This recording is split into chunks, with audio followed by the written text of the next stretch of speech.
All right, everybody, welcome to Math with Grace. All right, today we're in Geometry, Book 1004, Section 2. Section 2 starts on page 24, and it's all about corresponding parts. Now, corresponding parts contains one of my absolute favorite reasons, and you'll see what that is in a second here. So, once we've established that the triangles are congruent, that's what we've been working on in the sections before this, then we know by definition that all of the corresponding parts are equal, right? That's the definition of congruent triangles. So we can use the expression CPCTE, meaning corresponding parts of congruent triangles are equal. CPCTE. It's my favorite reason for something to be true. All right, so if we look at the model here at the bottom of page 24, let's walk through this proof together, and then we'll do some other problems together. So model 1 gives us these two triangles here, and we are given that AC is equal to BC, and they've marked it as such, and that AX is equal to XB, and they have marked that as such. And they want us to prove that angle 1 is equal to angle 2. Now, here's how our proof is done. Number 1 is always our given information, right? So we've relisted our given information, except the order in which they wrote these aren't correct. This really needs to be AX. If we're doing AX, then this needs to be BX. All right, to keep our congruent parts congruent, right? Angle A is congruent with angle B. So when we list AX, then we need to list BX. Sometimes the books have typos. Everybody makes errors, right?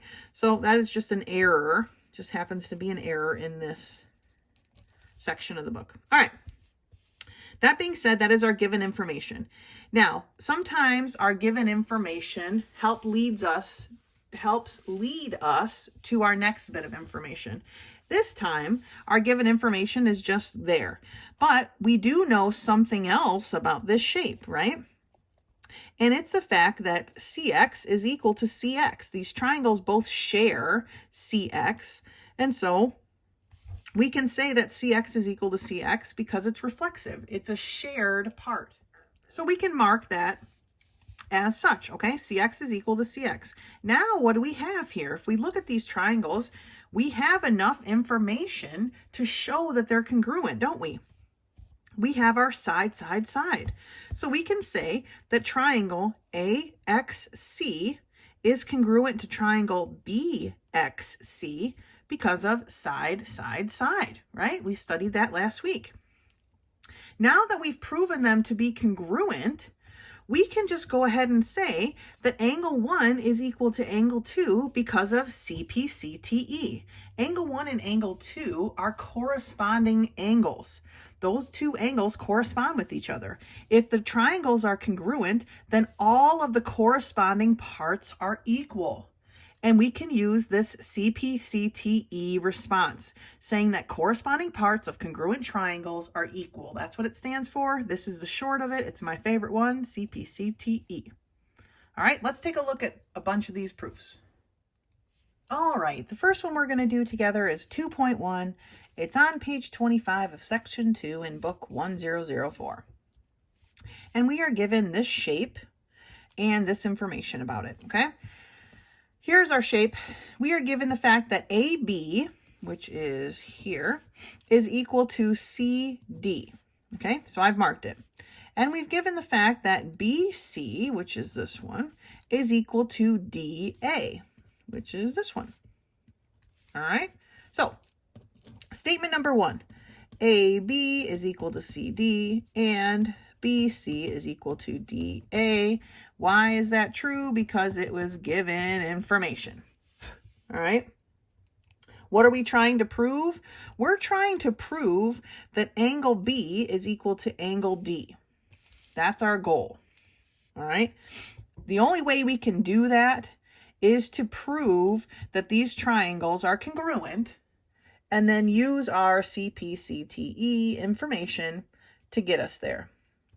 Now they've listed a bunch of angles on here, and technically you could try to solve for one of those angles, but it's not really all that necessary because these triangles have something in common. They have AC in common, right? Now, if you fold the shape over, it will not be a mirror image of itself. It will not fold over itself perfectly. So when we write our AC, we have to make sure we have corresponding parts together. So we know that AC, let's say for this top part of the triangle, AC corresponds with CA in this bottom half, right? Here, our D and our A come together. So if we go from our 2 mark spot, we have AC. But if we go from our 2 mark spot on this triangle, then we have CA. See that? These are the corresponding parts. It goes like this. All right. So we can say that AC is equal to CA. And what does it mean? What do we write for our reason when something is equal to itself? That's right. It is reflexive. All right. Now, we can mark that as such. Now, what do we have here? Very similar to the model that we went over, right? We have side, side, side. So we can claim, because we've proven now that we have our reflexive side, which gives us all 3 sides, we can say that triangle ACD, okay, ACD, right, is congruent to triangle CAB. CAB. All right. Remember, when we write congruency, we have to match up the congruent parts, so the corresponding parts. So here for this top portion of a triangle, my A matches this C of this bottom portion. The C for this top portion matches the A of the bottom portion. My fingers don't quite work that way, but like this, okay? And then the B and the D match up together, all right? Because they match up together, well, first let's write our reason here. What is the reason for that? Well, we proved all the sides were equal, so it's side, side, side, all right? Now, because our B and our D matched up together, we know that those are corresponding parts. So we can say for step 4 that angle B is equal to angle D, and the reason for that is corresponding parts of congruent triangles are equal, or CPCTE. Okay, it is my favorite reason to use because it's so concise. It's perfect. All right, so that's 2.1. Let's do another one. All right, taking a look at problem 3, and something I just noticed and forgot to mention, all of the problems 2.1 through 2.7 use the exact same shape. Okay, they only have it listed once on page 25, and that's the reason why I missed it, is because I redrew that shape for every proof that I did. It doesn't have to be perfect, just do the best you can. But I redrew that shape, and I forgot to label my angles here. For every single proof that I did, because every single proof that you're going to do between 1 and 7 is a little bit different. All right, so it's nice to have a fresh drawing. So take the time, freehand a little drawing of it for each proof that you do so that you can mark each one accordingly. Now, we're going to do problem 2.3. And for 2.3, we are given the fact that angle 1 is equal to angle 4. We're also given the fact that angle 2 is equal to angle 3. All right, that's our given information. They want us to prove that AB is equal to CD, all right? Corresponding parts. Already we can sense what's happening a little bit, right? So number 1 is our given information. Angle 1 is equal to angle 4, and angle 2 is equal to angle 3. Why is that? Why do we know that to be true? Well, it was our given information. All right. Now, the fact that these angles are equal is great. If we were trying to solve something other than what we were, we could talk about parallel lines and all that business, but we don't need to go that far. Okay, we just want to prove these triangles to be congruent and move on. So that being said, again, just like the one that we just did, both of these triangles have something in common, and that is AC. And if we find AC to be equal to CA, then what will we have? Well, we would have angle, side, angle. And remember, angle, side, angle is one of those ways that we can prove triangles to be congruent. So we're going to go for that. So for number 2, we're going to say that AC is equal to CA. Remember, this wouldn't fold in half perfectly, so we have to match the corresponding parts. So it's AC is equal to CA. And why is that true? Why can we say that something is equal to itself? Because it's reflexive. Oh, VEE. Okay, reflexive. All right. Now we've got those equal to each other. What can we say? Well, we have our angle, side, angle. Remember? Angle, side, angle. We can now show our triangles to be congruent. So we can say triangle ACD is congruent to triangle CAB. And I'm just going to keep writing it the same way just because I like consistency. But remember, these are all of our corresponding parts. These are all the parts that correspond together. And what do we see here? We're trying to prove AB to CD, right? Well, what do we have? We have AB and CD. They are corresponding parts. But for right now, why can we show that these are congruent? Well, they're congruent because angle, side, angle. Angle, side, angle. Okay? Angle, side, angle. Either way, walking around, we have angle, side, angle. Now that they're congruent, we can use our favorite reason. And we're going to show that AB is equal to CD because of CP, CTE. Corresponding parts of corresponding triangles are equal. CP, CTE. All right? And that's proof 2.3. Let's take a look at 2.6. All right, again, 2.6 is dealing with the same shape. I recopied it again because each time we're working with a little bit something different. So just to make it easier on yourself, I would redraw the drawing for every proof that you do between 1 and 7 because they all use the same drawing, all right? So we are given the fact that AB is parallel to DC. And we're also given the fact that AB is equal to CD. All right, so let's write down our givens. AB is parallel to DC, and AB is equal to CD. And why do we say that's true? Why do we know that that's true? Because it is given information. Now, sometimes, like I said before, our given information can tell us something else, right? We are given the fact that AB is parallel to DC. And if we look at this line, I'm going to use my ruler to help it stand out a little bit. This is a transversal, right? And when we have a transversal, we have that Z format. And when we make that Z with our transversal and our parallel lines, we have alternate interior angles, right? Angle 4 and angle 1 are alternate interior angles. So because these lines were parallel, we can say that angle 4 is equal to angle 1 because if lines are parallel, comma, then alternate interior angles are equal.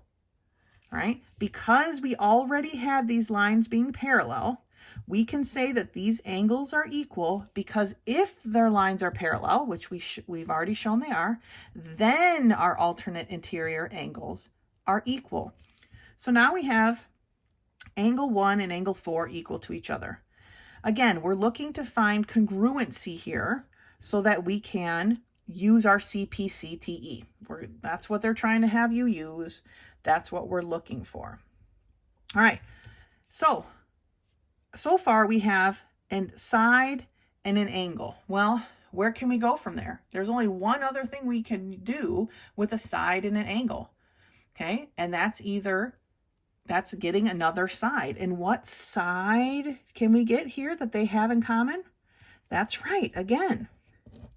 We can say that AC is equal to CA. And what is our reasoning behind saying something is equal to itself? Because it is reflexive. All right. Now we have side, angle, side. Side, angle, side is one way for us to show that triangles are congruent. So we can say now that triangle ACD is congruent to triangle CAB. And why is that the case? We just talked about it, right? Side, angle, side. In each of these steps, we've gotten to the point where we have a side, angle, side. We've got the SAS for this problem, all right? Now is our final step. Step 5, we've got congruent triangles, so we can say that angle 2 is equal to angle 3 because of CP/CTE. Corresponding parts, because 2 and 3 are corresponding angles, of course, of congruent triangles, we've just shown that these triangles are congruent, are equal. CP/CTE. Beautiful. Let's do problem 8. All right, looking at number 8, now we get to look at a different drawing. But again, you're going to want to redraw this drawing for 8, 9, and 10 because it's the same drawing for all 3 of those proofs. So looking at number 8 here, we're given that TQ bisects our angle RTS. Now bisects, if you remember, even from like biology, that means you're cutting it down the center, right? You're splitting it in half. So TQ bisects this angle RTS, meaning it's cutting it in half, right? We're also given the information that angle R is equal to angle S. So let's write down our number 1, which is our given information. TQ bisects angle RTS, and angle R is equal to angle S. Why do we know these things are true? Because it's our given information, right? Okay, now this case is one of those cases that our given information can lead us to our next step. We know that TQ bisects RTS. It cuts this big angle into 2 parts, and those 2 parts are equal. So we can say angle 1 is equal to angle 2. We know that because we were given the information that TQ bisects RTS. So our reason that we know that is because that is the definition of a bisector. Bisectors do what? They cut things in half, okay? So when we bisect something, it cuts it into 2 equal parts. TQ bisected RTS, this big angle, and it cut it into 2 equal parts. So I'm going to mark them as being equal. All right? Now, what do we have on our hands here? Well, so far, if we start over here, we have angle, angle, right? Angle, angle. Well, what is our only way to prove congruency using angle, angle in the row? Well, the next thing we need is a side, right? If we have angle, angle, side, then we can prove congruent triangles. Because remember, we're trying to prove that TQ is perpendicular to RS. So we need congruent triangles to do that. It's just the only way we can get there. So we have angle, angle. If we can get this side, well, what is important about that side? Well, they share it, right? These two triangles share that side. If you folded that in half on TQ, they would match up perfectly. So we can say that TQ is equal to TQ. We don't have to switch them around because they would match up perfectly if we folded it in half. Our reason for something being equal to itself is what? That's right, reflexive. It is reflexive. It is equal to itself. Now we have angle, angle, side. We've gone through all these steps to show that all that is true. So our next step can say that these triangles are congruent. I can say that triangle TQR is congruent to triangle TQS. Because of all the information we've set up, we have angle, angle, side. Angle, angle, side. All right, now that we've got congruent triangles, we need to get perpendicular lines. Well, what is the definition of perpendicular lines? It's lines that come together, cutting the angles created into two equal parts, right? Two straight lines coming together so that all their angles are equal. Well, that's what we have. So we can say for number 5, okay, first we have to show that these are equal, right? Well, they're corresponding angles. We can say angle 3 is equal to angle 4. They're corresponding angles in congruent triangles. So they are equal because of CPCTE. They are corresponding parts of congruent triangles, and they are equal. Bam, there's our CPCTE, right? Our favorite one. And that leads us to our final step. Now that we've shown that these are equal, we can say that TQ is perpendicular to RS because that is the definition. The whole setup, the way that goes, is the definition of perpendicular lines. Because we've got a line crossing another line, where creating two angles whose outside edges are opposite rays. Okay, remember they make a straight line, so they're opposite rays. So he comes down, makes two angles whose opposite rays are, whose exterior sides are opposite rays, and those angles are equal. That is the definition of perpendicular lines. All right, that's what perpendicular lines do. Okay, so that's number 8, proof number 8. 9 and 10 use the exact same shape, so redraw it for each of those proofs. But I want to take a look at number 11. All right, looking at problem 11, it starts on page 29, but the information or the lines for it are on page 30. I hate when they do that. I actually redrew the drawing at the top of page 30 because it's kind of hard to write it out when you can't see the drawing, right? So feel free to do that. This is your book. You need to write in it as much as possible to help you out, okay? But here's the drawing, what it looks like. Here's our given information. We're given the fact that angle 2 is equal to angle 3, and that angle 4 is equal to angle 5. Now, we've got two triangles here. If we fold them in half on VR, they would match up, regardless of how my drawing looks. Okay, they would match up perfectly. So those are the corresponding parts. V corresponds with V, S corresponds with T, R corresponds with R. But now we've got to prove that that's true. And what our end goal is to prove that RS is equal to RT. So we're definitely going to need our CPCTE in here because that's the only way we're going to do that. To use our CPCTE, we have to prove that triangles are congruent. So let's start down that path. 1, angle 2 is equal to angle 3, and angle 4 is equal to angle 5. Why do we know that that information is true? Because it was given to us. All right. Next. Sometimes our given information leads us to our next step. Sometimes it doesn't, all right? And in this case, it doesn't really. We have to find our next step. Well, we know here that these share a side, so we're going to have a reflexive leg in there. So let's just go ahead and do that now. VR is equal to VR, and why is that? Because it is reflexive.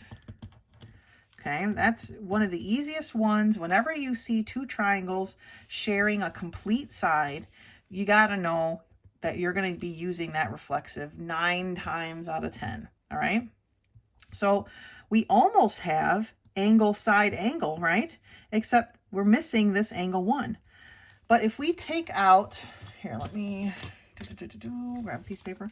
If we take out this part of the triangle, we see that we have 2 lines here crossing, right? This line and this line. And we know when we have 2 lines that intersect, it creates vertical angles.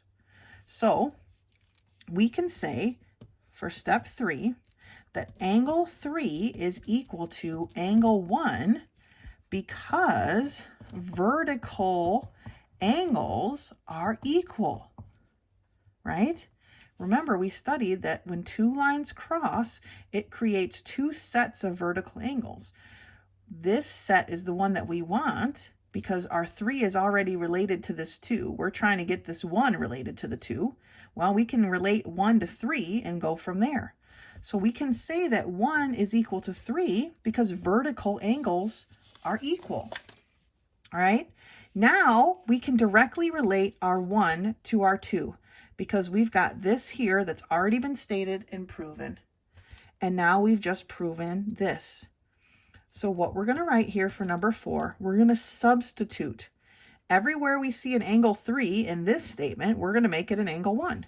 So we can say that angle 2 is equal to angle 1.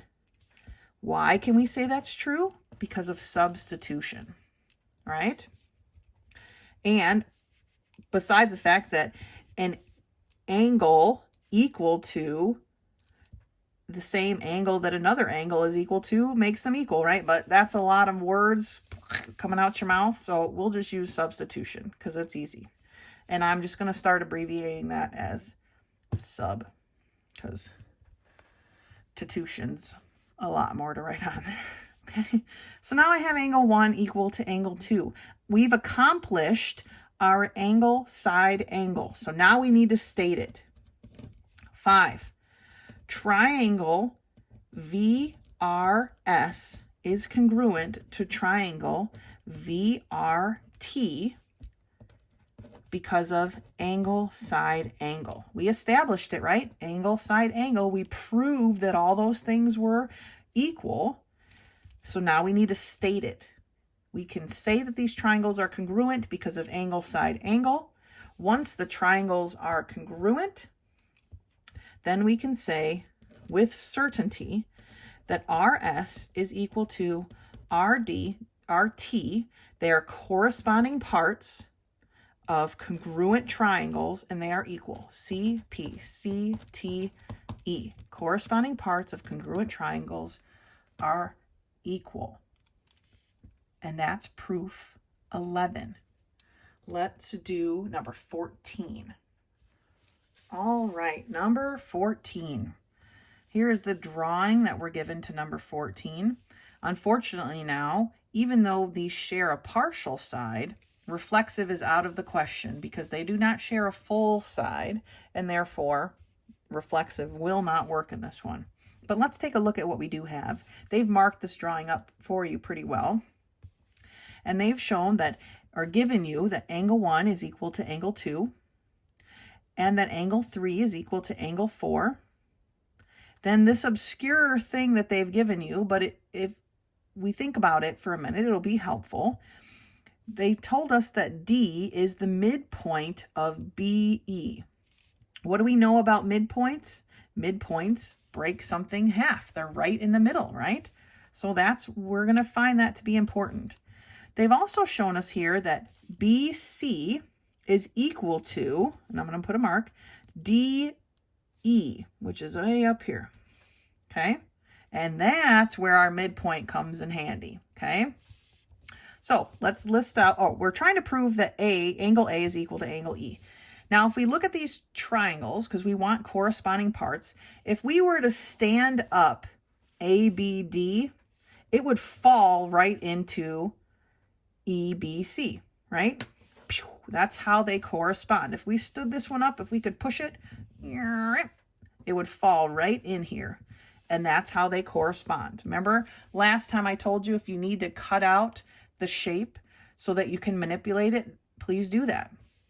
But here, hopefully you can see if we just push, if we were able to push this up, chink, it would fall right into there. And so those are our parts that correspond. A corresponds with E if we can show that they're congruent. So let's get started. Number 1, angle 1 is equal to angle 2. Angle 3 is equal to angle 4. I'm going to write here BC is equal to DE, and then I'm going to write on this next line that D is the midpoint of BE. Why can we say all those things are true? Because it's our given information, okay? 2. All right, here's where we want to use our given information. Sure, they've given us a bunch of angles that are equal, and if we can show one more side, we would have angle, side, angle, right? We're just missing this side here. Well, that's where our midpoint comes in handy. First, we need to define what our midpoint is. And our midpoint tells us that BD is equal to DE, right? Here's our midpoint. It breaks this piece right here in half. So BD must be equal to DE because that is the definition of a midpoint. That's what it does. It breaks them in half. Okay, it breaks that segment into 2 equal parts. So now since that piece already has a mark, I'm going to use the same mark here. And by using that same mark, you should be able to see, oh, I've got enough information to state in our statement that BD is equal to BC, right? Because I've got my BC to BD here, but I've got a BD or DE to BD. I know this is a lot of letters together. These 2 bits of information is what we need to state that BC is equal to BD because they're both equal to the same thing, okay? 3, BD is equal to BC. Why? Well, they're equal to the same thing, so we can use substitution. Now, even though we've seen it on our drawing, we've stated the fact that BD is equal to BC. All right? Again, if we tilted this up, chink, and it fell right in, now we have angle, side, angle, and we can show that our triangles are congruent. So step 4, that's what we're going to do. Triangle A, B, D is congruent to triangle E, B, C. And why is that the truth? Why can we state that? Because of angle, side, angle. All right, now that we're at angle, side, angle, we can use our CP/CTE to prove that our corresponding angles here are equal.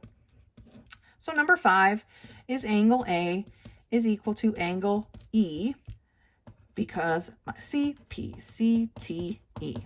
Corresponding parts of congruent triangles are equal.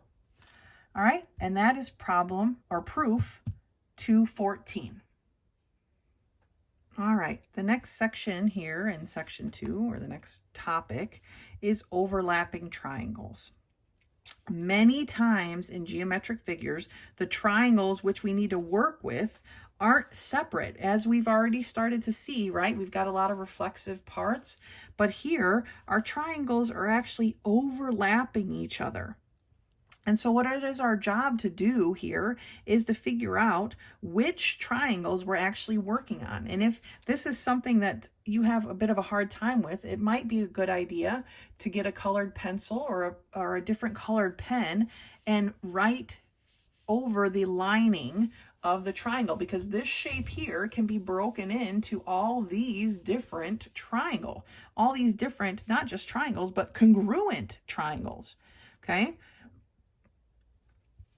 ACE is congruent with I don't know how to do ABD. Okay, they're overlapping each other so that this part here, they kind of share, right? But they're still two individual triangles. DEC is congruent with EDB. Okay, they overlap each other, but they're congruent. I hope I wasn't reaching over too far here. CDF is congruent to BEF. Now, they don't actually overlap, right? Because here's one here and here's the other, but they're like inside of this other shape. And sometimes we have to use those other triangle shapes to solve for the one that we want. And then the last one they wanted to show you here is DCB overlapping with EBC. Okay, EBC. They overlap each other. All right, it's something that we have to work with quite a bit here in geometry. So looking at the problems at the bottom of page 33, it asks us to name the triangle that seems to be congruent with the one that we're given. So here for 216, we're given the triangle ADB. So A, and I'm just going to kind of draw an outlining around it, okay? Which triangle seems to be congruent? Now, we need to match up our congruent bits. So I see this other big triangle here too, but I want to make sure that I match up the parts that are congruent. So here my angle A leads up to the point. So A has got to be congruent with whatever part here leads up to this point. Well, that's B. So my congruent triangle is B. Next, they have D. Which part is congruent with D? Well, that's my C. And then it comes back down to A. So ADB is congruent with BCA. Number 17 asks us to find what's congruent to BEC. Now again, the one that's congruent to BEC doesn't overlap BEC, but we still have to make sure we're matching our congruent parts, the corresponding parts, the parts that would line up if we laid them on top of each other. So for BEC, the parts that would line up, B would match with A, right? E, of course, is going to match with itself. And then C, again, matches with D. So BEC is congruent with AED. And there's a couple more on the next page for you to work through. Actually, there's a whole page of them, just some different drawings. Like I said, if you need to cut out the shape, cut out the shape. If you need to draw a rim around it, then draw a rim around it. But what's most important is that when we write our congruent triangles, that we're matching up our corresponding parts. That is the most important thing we can do. Now, turning our eyes to page 35, we're still talking about overlapping triangles, except this time they're talking about them in regards to proofs. Because when we're doing a proof, we first have to decide which triangles we're going to prove congruent, because there are many different kinds in here, right? So because there are many possible congruencies, we need to make sure we're choosing properly which ones we want to prove congruent to each other. So model 2 here tells us, and here they've pulled them apart.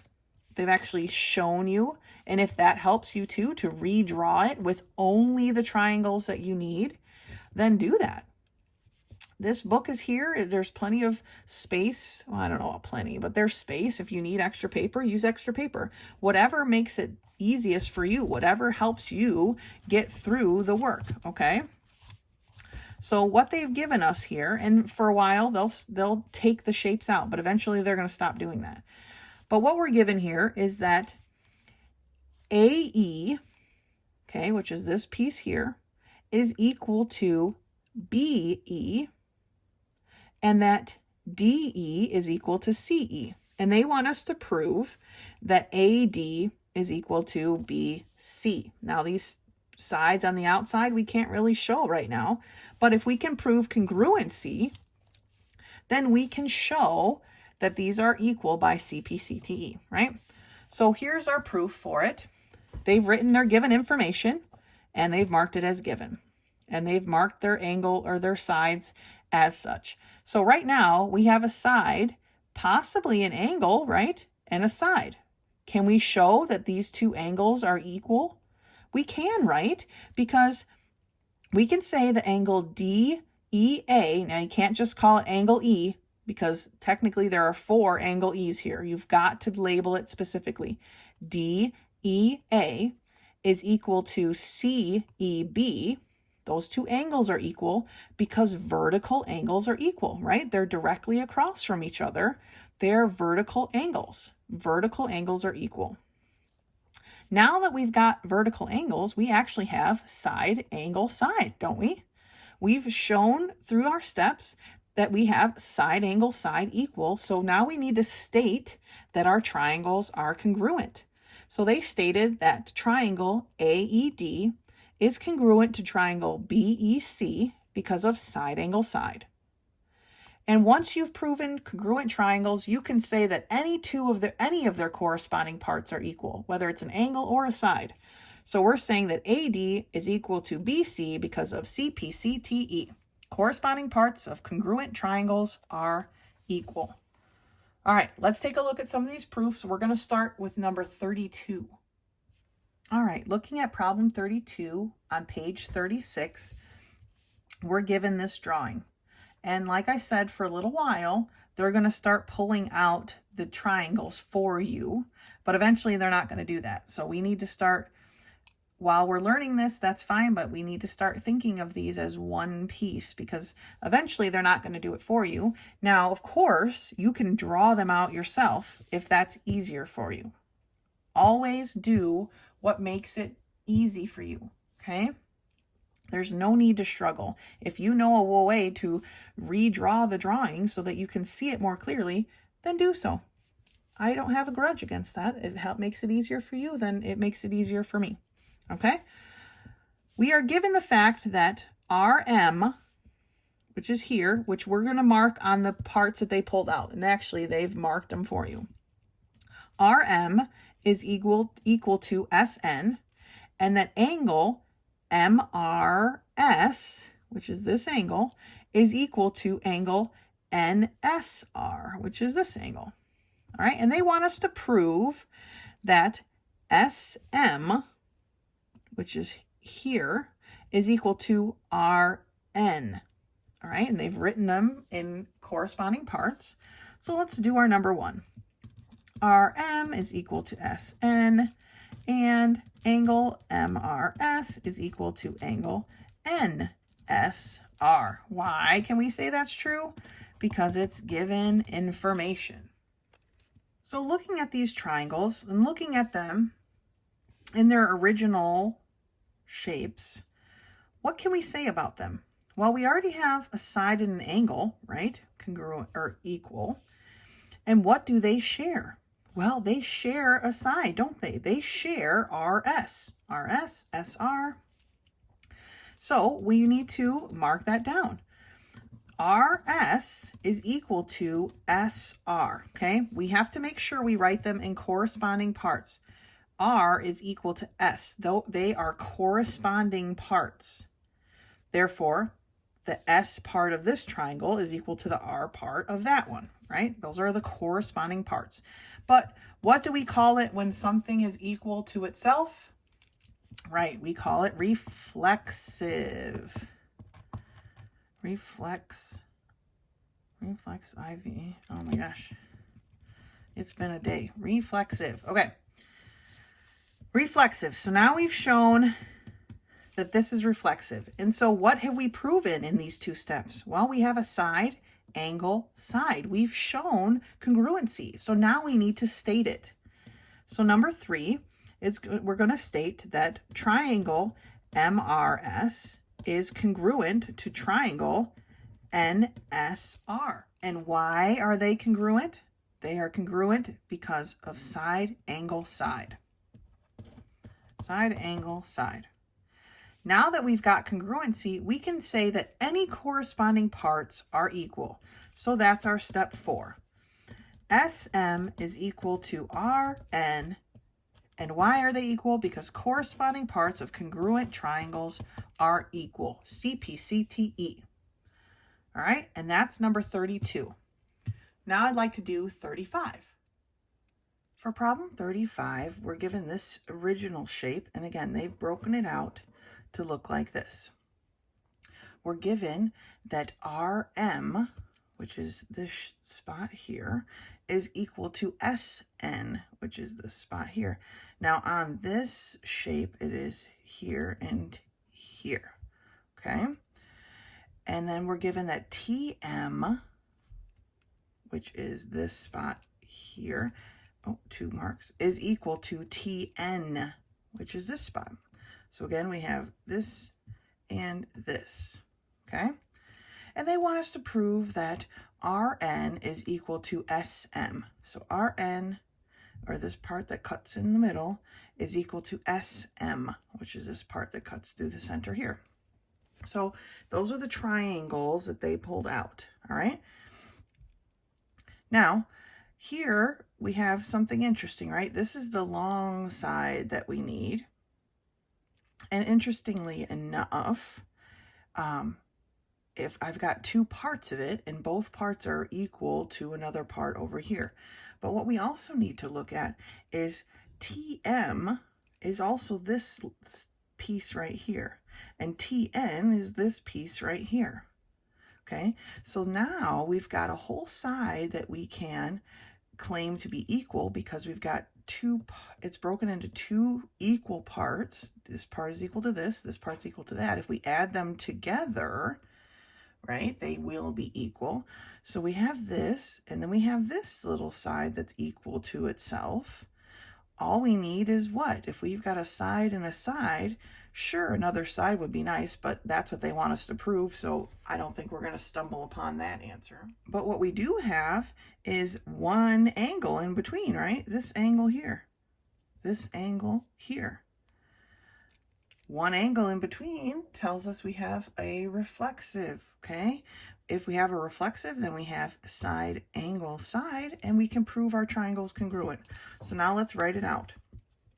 Number one is RM is equal to SN, and TM is equal to TN. And why can we say that those are true? Because it's given information, right? Okay, step 2. Let's just go ahead and do the reflexive right off the bat because it's the easiest of the steps. We're going to say that angle T is equal to angle T. And what do we say when this one thing is equal to itself? We call it reflexive. Good. All right, now that that's out of the way, and I'm going to go ahead and mark it here. I already marked it, the main shape here. Okay, now that that's out of the way, we need to go ahead and show that this side, TS, is equal to this side, TR. Okay, we've got the parts of them, but now we need to combine them together. And here's how we do that, okay? We're going to say that TM plus MR is equal to TN plus NS, right? We know that that's true because these parts are equal and these parts are equal. So if we add them together, like we did here, adding these 2 parts, then adding these 2 parts, they're going to still be equal to each other. So that's how we wrote it out.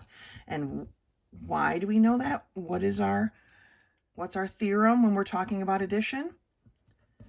Right, that is the additive property, right? Or the addition property of equality, okay? Oh, property. All right, we're adding 2 things together, and we're adding 2 exactly the same things together, and they are equal to each other. Okay, so now that we've said that, we actually need to state that we have a full side here. Okay, and this is the weird step. This is why I wanted to do this with you. This is step number 4.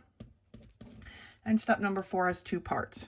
We're going to say that TM plus MR equals TR. Okay, because we want to start using TR as a segment, we need to put it in there somewhere.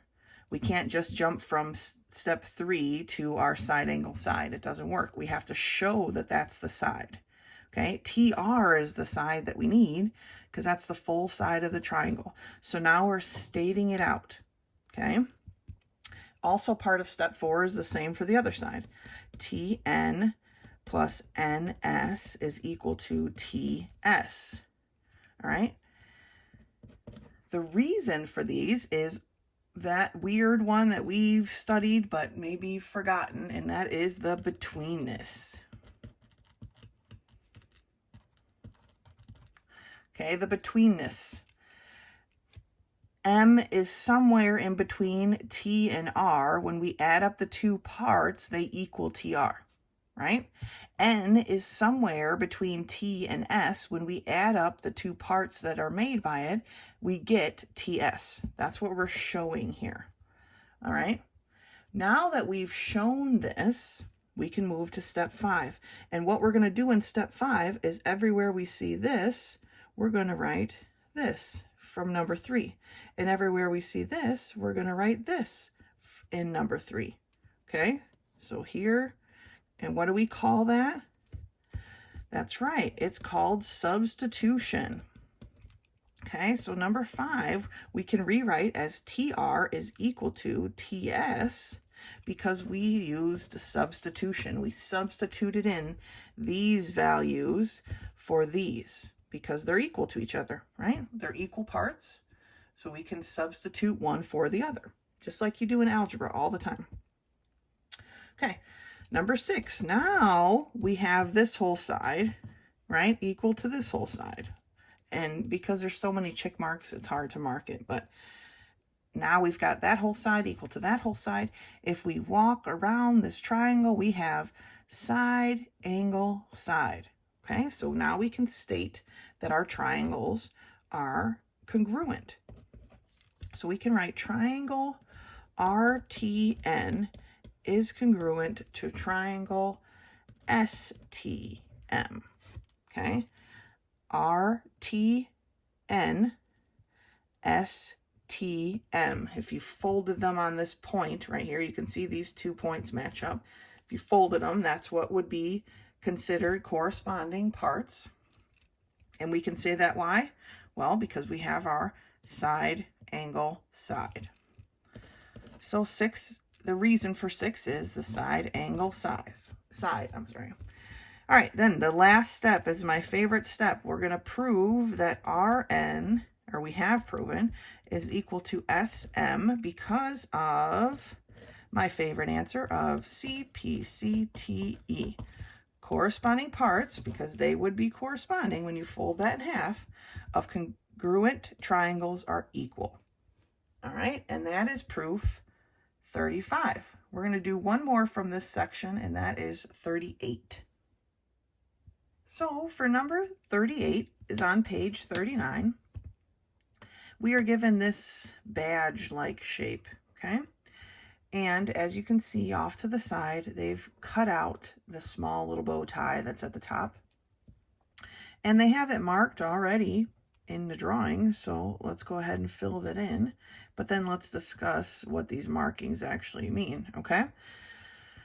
We have AD, which is this line here, or this line on our bow tie, is perpendicular to BE, which is this full side here, but basically this little bit, which is why they give you the right angle box, okay? BC, which is this line, or this part of our bow tie, is perpendicular to AE, which is this side of the badge, or this little section here, and they've given you their little right angle box. They've also given us that AF is equal to BF. Now, what they didn't give us was this angle equal to itself, but something can always be equal to itself, right? So that we can see right off the bat. And then what kind of triangles are these? Well, they're right triangles, right? Now we need to state that, but they're right triangles because we've got perpendicular lines, right? Perpendicular lines form right angles. We know that. We've got right triangles here. And when we have right triangles, remember, we can use the leg, hypotenuse angle, or leg angle. And looking at this one, we have the hypotenuses equal to each other. And because F is equal to itself, we definitely are going to have an angle. So we've got the HA. So that's our steps, okay? Now let's write them down, starting with our given information, right? AD is perpendicular to BE. BC is perpendicular to AE. And AF is equal to BF. And why do we know those things are true? Remember, this is all about showing why things are true. We know that they're true because they are given information, okay? Number two, let's talk about these perpendicular lines and what they tell us. Well, these perpendicular lines tell us that triangle ACF and triangle BDF are right triangles, okay? By having those perpendicular lines, we know that these are right triangles. How do we know that they're right triangles? Do we have proof of that? Well, because perpendicular lines form right triangles. Okay, they form right angles. Therefore, if we've got enough parts, they form a right triangle. Okay? All right. Next step. Now we've shown this part.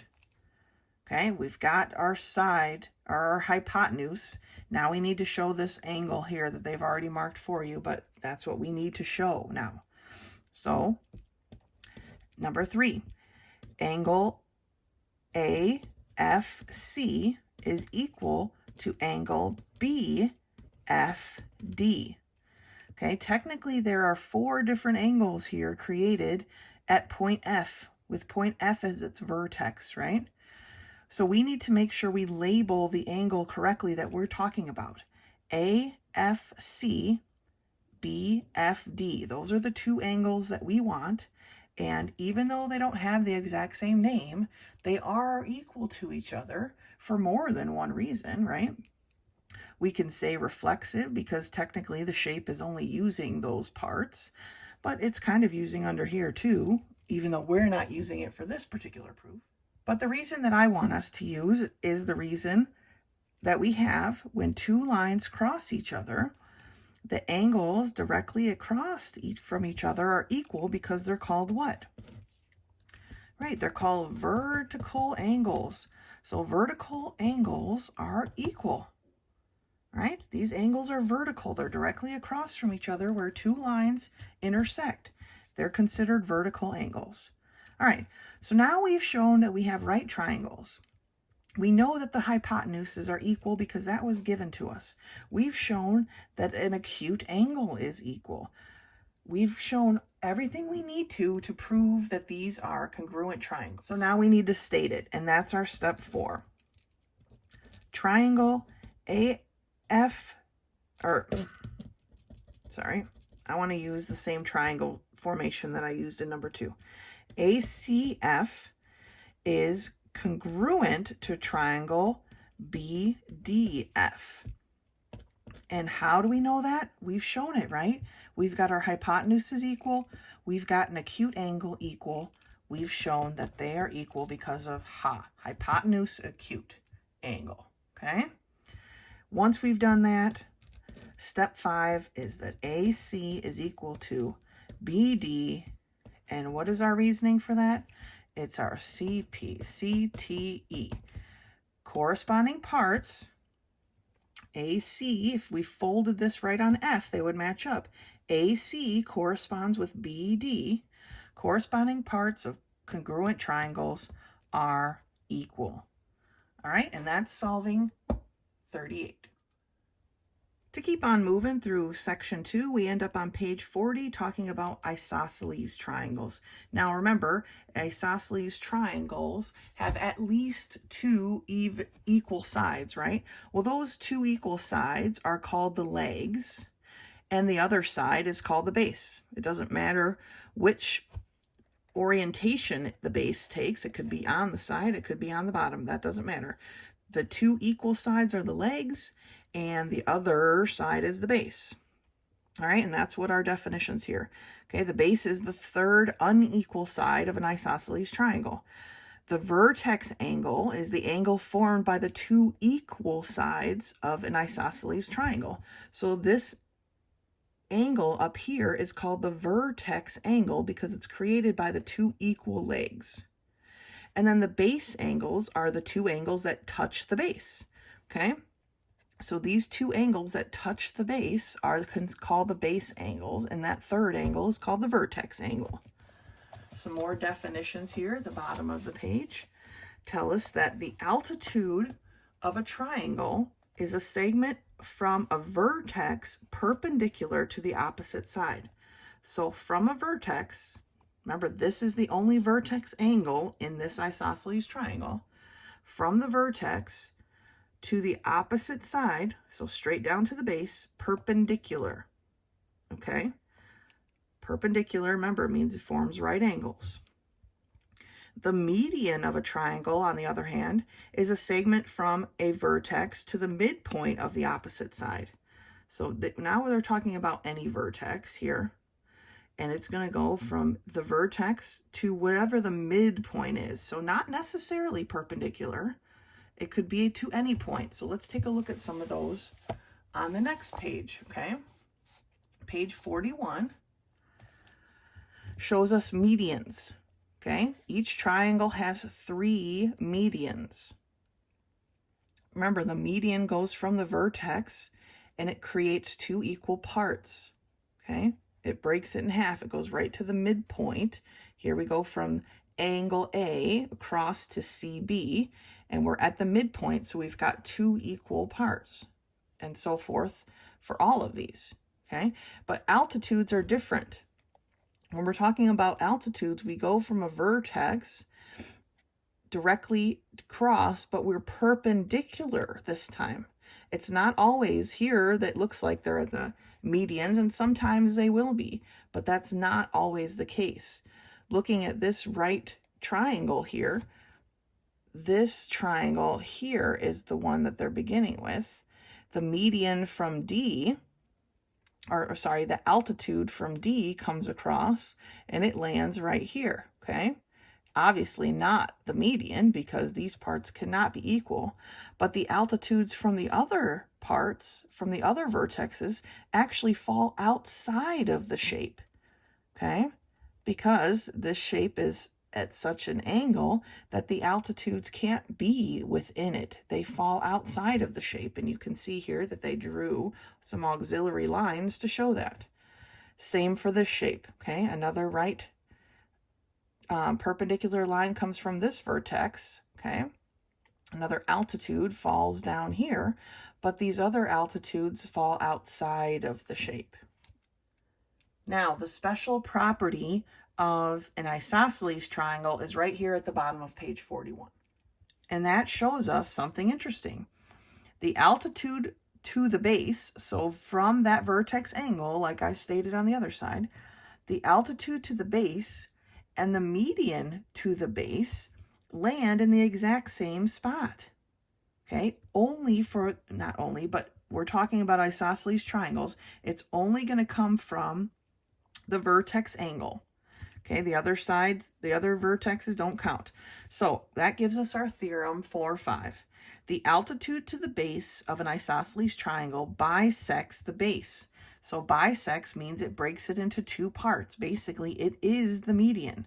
Where it hits right here is the median because it breaks it into 2 equal parts. Okay, this is a very important theorem that we're going to be using a lot. Altitude to the base. So we're talking about isosceles triangles. Turning to the bottom of page 42, it says the proof of theorem 4.5 can also be extended to prove two other theorems about isosceles triangles. Okay, that the base angles of an isosceles triangle are equal. That's theorem 4.6. The base angles, remember, let's see, I'll just draw my own. Okay, these two sides were equal. So the base angles are the two angles that touch the base. Okay, the base angles of an isosceles triangle are equal. Okay, theorem 4.7 says the altitude to the base of an isosceles triangle bisects the vertex angle of the triangle. So if I had an altitude coming down here on my janky triangle, it almost looks like a face. It's kind of funny. All right, not only does it bisect the base, but it also bisects the vertex angle. Okay, so not only does my altitude bisect the base and make this two equal parts, but it also bisects my vertex angle into two equal angles. All right, continuing to 43,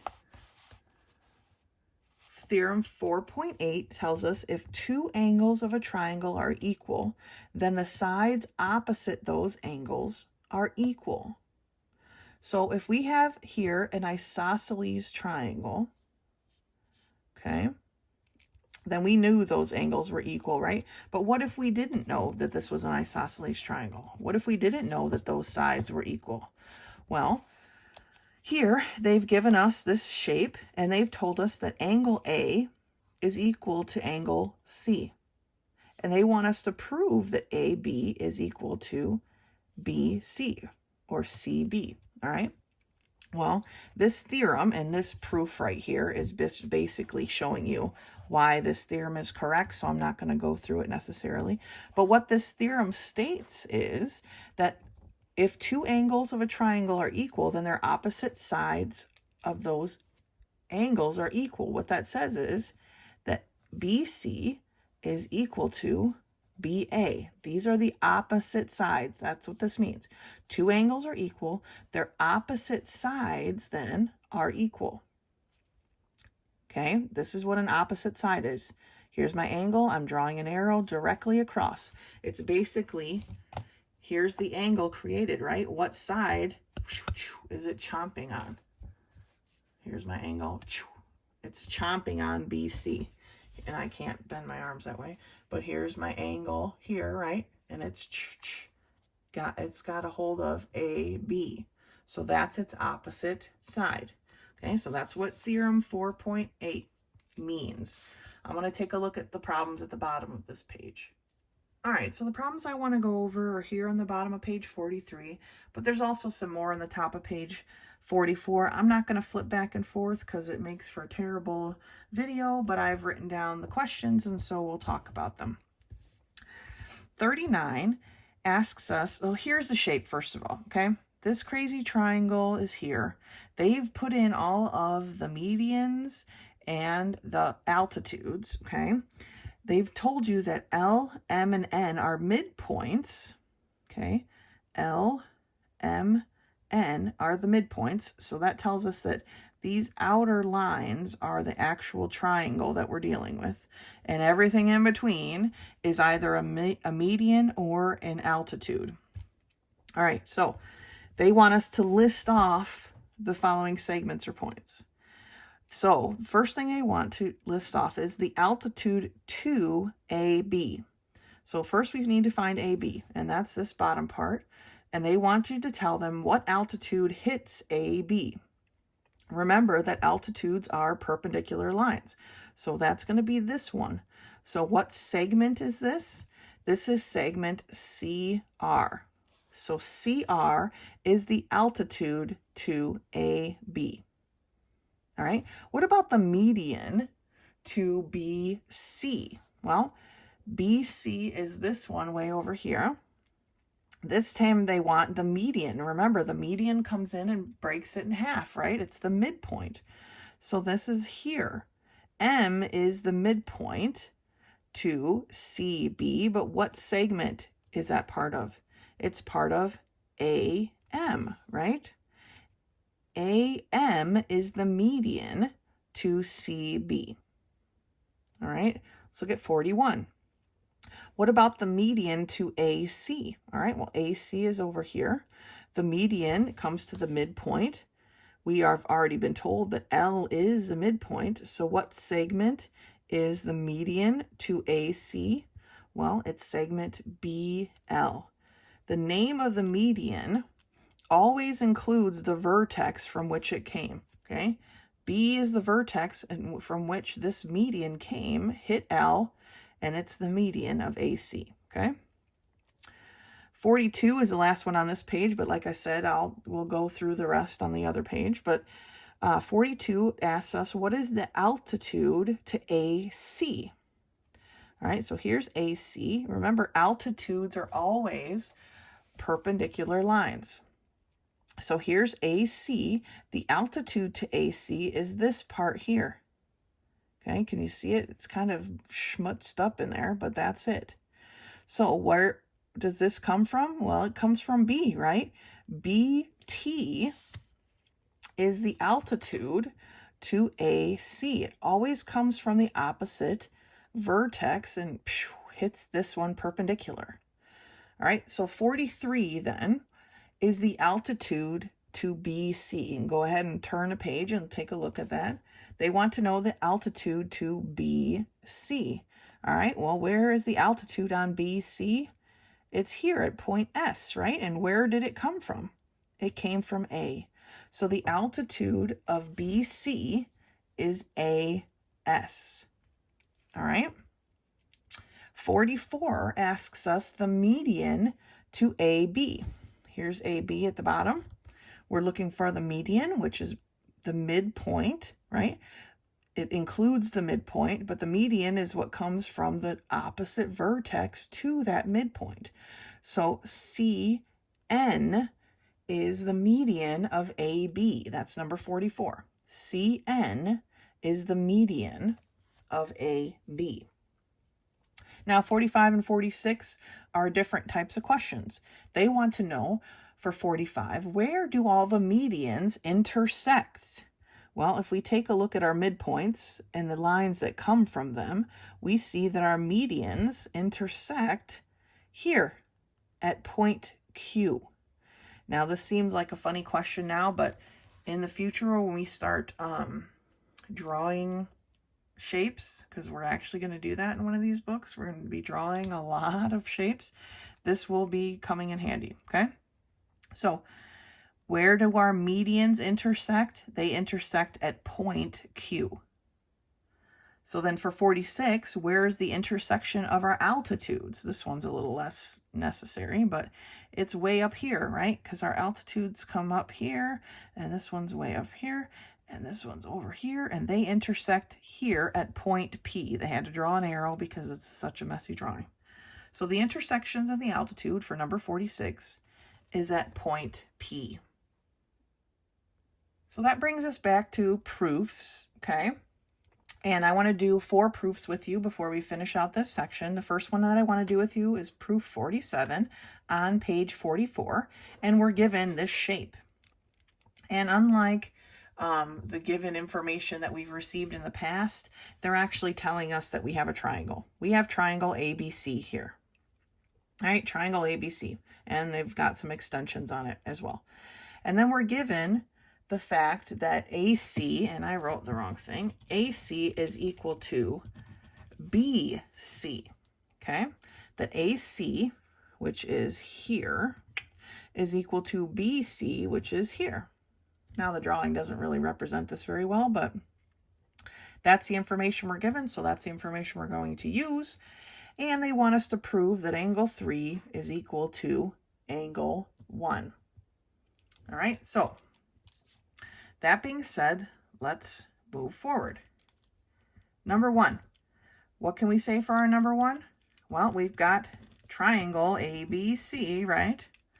And AC is equal to BC. And why do we know those things are true? Because it was given information. So because we're given a triangle, whose has two equal sides, we know right off the bat that this is an isosceles triangle.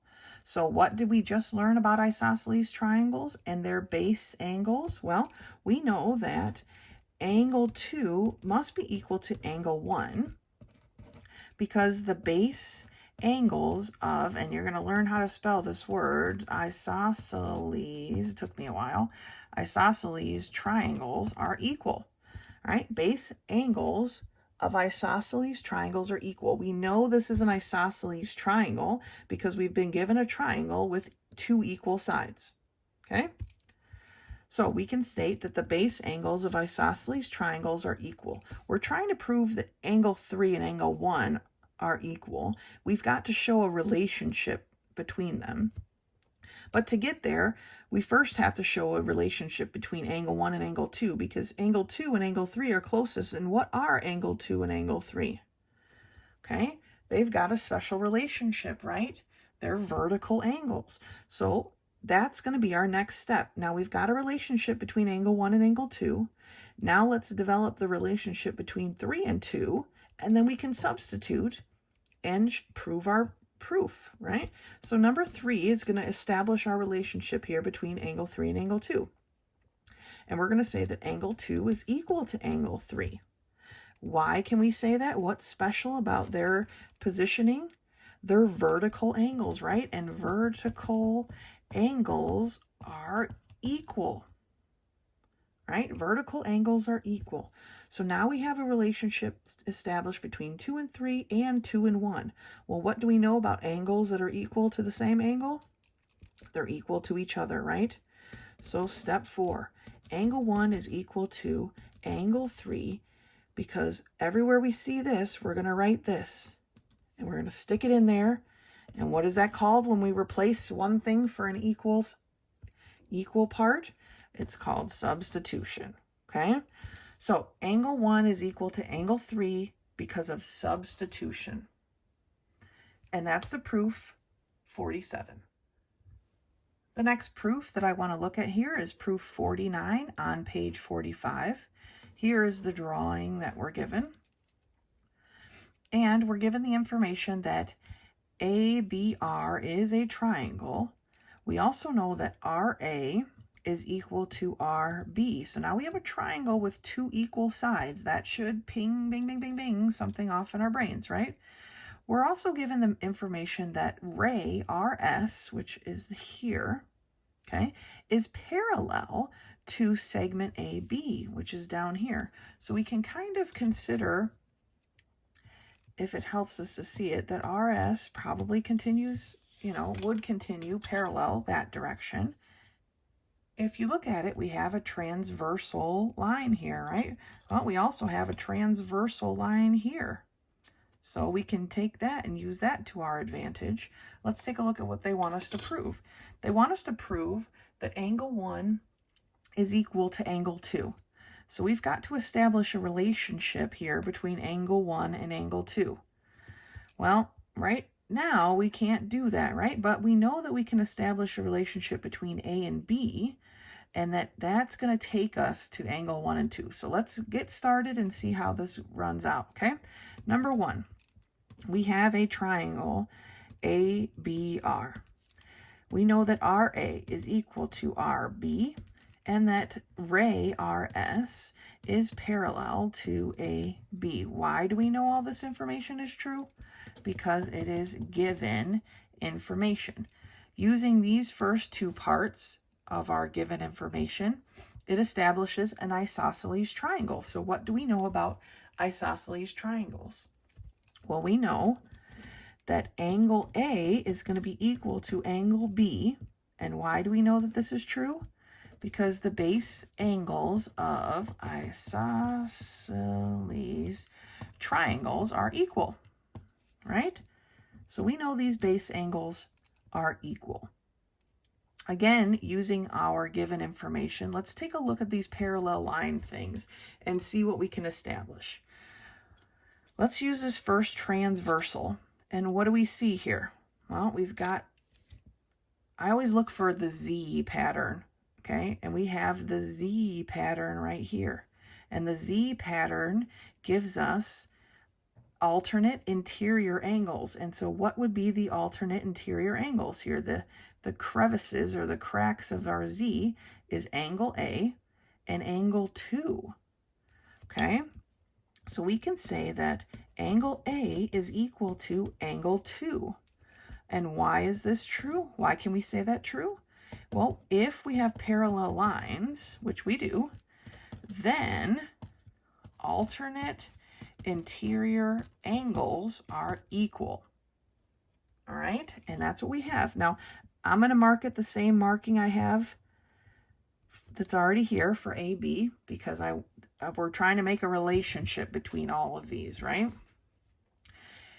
Okay, so that's the first part. We're going to stick with this parallel line thing for step 4. Now, but step 4 is a little bit different. My transversal is here, right? And if I look at angle B, what does it have a relation? Here's my parallel line. Now, don't look at this part. Try to avoid looking at, and this is probably not going to help, but try to avoid looking at this part. All right, what do I have here with my parallel lines? If you remember, we haven't used this part proof in a while, but what do we have? If this continued, right? We actually have corresponding angles. Angle 1 and angle B correspond because they're in the same part of the box. Remember when we talked about the box and parallel lines? We had corresponding parts. Well, angle 1 and angle B are corresponding parts. So let's put that in. Angle 1 is equal to angle B. And what is our reasoning there? If we have parallel lines, which we do, then and I'm going to spell it wrong because I'm halfway. Okay, corresponding angles are equal. Okay, we've got corresponding angles. They fall into the same part of the box off of our transversal, right? Our transversal cuts it into 4 parts. They fall into the same part of the box. They are corresponding angles. We haven't used that one in a while, but we can't forget it. Just because we haven't used it in a while doesn't mean it doesn't exist anymore. Okay, so now we've established, let's go ahead and draw this in. We've established a relationship between angle A and angle 2. We've established a relationship between angle B and angle 1. And what does that relationship cause between angle 1 and angle 2? Well, it causes them to be equal, right? But we have to state it. We have to state why that's true. So number 5, angle 1 is equal to angle 2. Here we had angle A equal to angle B. So what am I doing? Wherever there was an A, I'm putting a 2. Okay. Wherever there's a B, I'm putting a 1. So it's coming around here like this. This is the original relationship we established. Now what are we doing? We're substituting an equal value for both parts. And so it helps us to rewrite the equation to angle 1 equal to angle 2. But all we did was substitution. Okay, we substituted equal parts for each one of those and created a new equation. And it just happened to be the equation we were looking to prove. And so that's proof 49. Next one we're going to look at is number 52. All right, so if we take a look at problem 52 on page 46, this is the drawing that we're given. All right, and the information, and the lines for the proof go on to page 47, so be aware that it's not just a one-step proof, okay? But we're given the information that DEF is a triangle, shocker, but true, and that angle 3 is equal to angle 4. So I'm going to go ahead and mark that on here. And they want us to prove that DF, which is this side of a triangle, is equal to EF, which is this side of the triangle. Okay? Well, we can show that these sides are equal, right? And we can prove that angle 1 and angle 2 are equal to each other because we know that opposite sides of equal angles are equal, right? So we can show that if we can establish that angle 1 is equal to angle 2.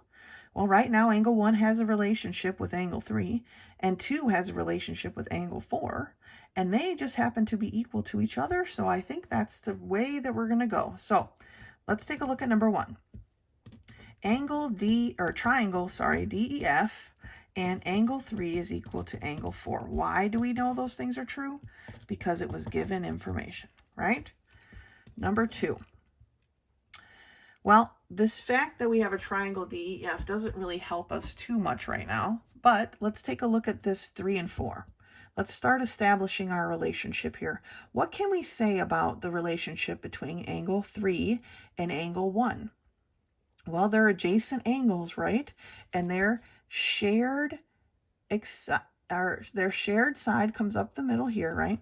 But then their exterior sides form what? Yes, they form opposite rays, right? They form a straight line. So that tells us something. That tells us that angle 3 and angle 1 are supplementary angles. And I'm just going to write sup. Okay. I want two different things on this line too, so I'm not going to write my reason yet. Because if we look at 4 and 2, again, their shared side comes here, but their exterior sides also form opposite rays or a straight line. So we can say that angle 4 and angle 2 are sup.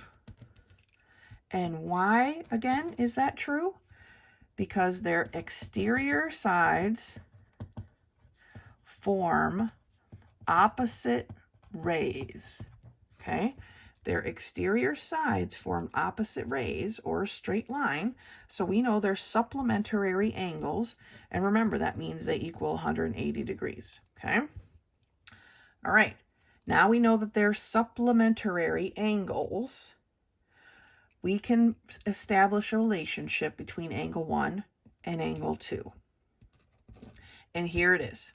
Angle 1 is equal to angle 2 because two angles supplementary to equal angles are themselves equal. Remember, both of these angles here are supplementary to angles that are equal to each other. So if 3 and 4 are equal, that means there's only an equal amount of space left for the supplementary angles. So we have two angles supplementary, okay, here and here, to equal angles, right? 3 and 4 are equal, and that makes 1 and 2 equal as well. Okay, now we've got a relationship between angle 1 and angle 2. We can solve our proof. We can say that DF is equal to EF. Now, why is that true? Well, this is our theorem 4.8 that we just talked about. Remember, and I don't want you writing theorem 4.8 because that only pertains to us in this particular curriculum. We need to know what that theorem states, and it states if two angles of a triangle are equal, comma, then the opposite sides are equal. Remember that one? Two angles of a triangle are equal. Their opposite sides are equal. Okay, that was theorem 4.8. And all together, we use that to prove number 52.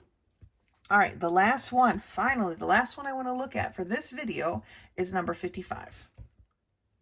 Okay, looking at page 48, number 55. All right, a statement and my reason. I forgot to write that. All right, this is the shape that we're given. Now, this main triangle has been broken into 3 parts. The drawing people of this book have taken apart and taken out these 2 small triangles because they've decided that this is the hint that they're giving you, that these 2 triangles are the ones that you need to prove congruent to solve for what they want you to solve for. But let's take a look at what we're given. We're given the fact that angle R is equal to angle Q. So I'm going to mark that here. Angle R is equal, I'm going to mark it in both the original drawing and our little takeouts here. Although I think the takeouts are marked already. Yeah, they're marked for you, but I need to mark it on here. We're also given that side AS, or segment AS, is equal to segment AT. So AS is this one and AT is this one, but they're also this one and this one, okay? Now, they want us to prove that RS, which is this little piece down here, is equal to QT, which is this little piece down here. And they wrote them in corresponding way. If we folded this here onto each other, they would match. R and Q would match. S and T would match. That's their corresponding parts, all right? So that's very important. So we all know what our number one step is, right? Angle R is equal to angle Q, and AS is equal to AT. And why do we know these things are true? Because it's given information. So right now we have an angle and a side, right? We don't want angle side. That is a no-no in this class, okay? And that was not a proper way to prove something. So what do we need to get a proper congruent triangle proof? We need angle side, right? Angle side. So we somehow need to prove a relationship between angle 4 and angle 7. Well, 4 and 5 have a relationship just like in the problem we did last, and so do 6 and 7, right? What are they? 6 and 7 are supplementary angles, right? Their exterior sides form a straight line or opposite rays. And so is that true as well for 4 and 5? So that's the way that we're going to move here, all right? But first thing we can do is we have a triangle right here, AST, and it has 2 equal sides. What does that tell us about that triangle, the one that's on the inside that they don't even show here? Well, it tells us that this is an isosceles triangle, right? And what do we know when we have an isosceles triangle? We know that the base angles are equal. So we can say that angle 5 is equal to angle 6, okay? Because the base angles of isosceles triangles are equal. We have a triangle here that has 2 equal sides. Therefore, we know that its base angles are equal. So we've got 5 and 6 now equal to each other. Okay. Now let's show that relationship between 4 and 5 and 6 and 7, because that's ultimately what we're going for, right? A relationship between 4 and 7. This is very similar to the problem that we just did. We can say that angle 4 and angle 5 are supplementary. And I'm going to use line 3 for both of these. We can also say that angle 6 and angle 7 are supplementary. And why do we know that that's true? Because their exterior sides form opposite rays. Okay, now that we've proven that they're supplementary angles, our next step is going to be to show that angle 4 is equal to angle 7, just like in the last problem we did. And why is that true? Because we have 2 angles, right, that are supplementary to equal angles, because we've already shown that 5 and 6 are equal. So we have 2 angles supplementary to equal angles, therefore they are equal. So 2 angles supplementary to equal angles are equal, all right? 2 angles supplementary to equal angles makes them equal. I know it's a lot of words, but it's what it is, right? I'm running out of space here, so I'm just going to mark these with a check mark kind of thing instead of 3 swoopies. All right, so after all of that, looking at taking a walk around our triangles, what do we have? We have angle, angle, side. Angle, angle, side is enough for us to show that we have congruent triangles. So now we need to state that. Number 5, triangle RAS is congruent to triangle QAT. RAS, QAT, those are all corresponding parts. And why do we know this is true? What have we shown? We have shown angle, angle, side. Okay? Each step builds upon this step from before, okay? Angle, angle, side. We've now shown that we have congruent triangles. So what do we know about their corresponding parts? Well, we can say for number 6 that RS is equal to QT because of CPCTE, our favorite answer. Corresponding parts of congruent triangles are equal. All right, corresponding parts of congruent triangles are equal. We've shown the triangles to be congruent, therefore all of their corresponding parts are equal. We could say that angle 1 and angle 3 are equal. We don't need to, but we could. All right, we could say all kinds of things. We could say that RA is equal to QA, all because of CPCTE. All right, corresponding parts of congruent triangles are equal. That's it for this video today. One thing I want to note, your self-test 2 is interrupted by your actual unit test. So what I like to do in these books is I kind of like to fold my unit test over, because if you do that, you'll see the back part of your self-test 2 on page 51. Okay, so don't miss finishing the proof on page 51 by not turning the pages of your regular test. Now, that being said, I want to give you one quick note about your self-test 2. All right, please take a minute on your self-test 2, page 50, for these 2 problem numbers, and write down the given and the prove.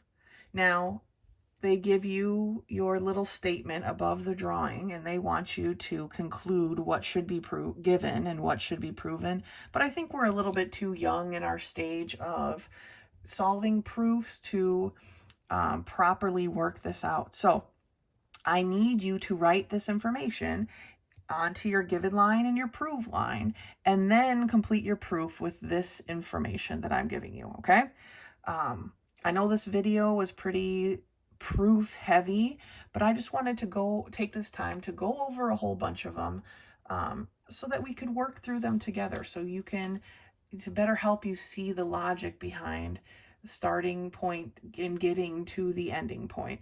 And it's easier for me to do this in these videos than it would be for me to try to do this in a classroom setting, because 1, I don't have enough time, and 2, I'm terrible at drawing. That's it. I'm just terrible. It would be a disaster. So I hope this video helps you out. Again, please make sure you've written this down. Pause it if you need to. This needs to be written down on your self-test 2, page 50, for problem 23 and 24. And until next time.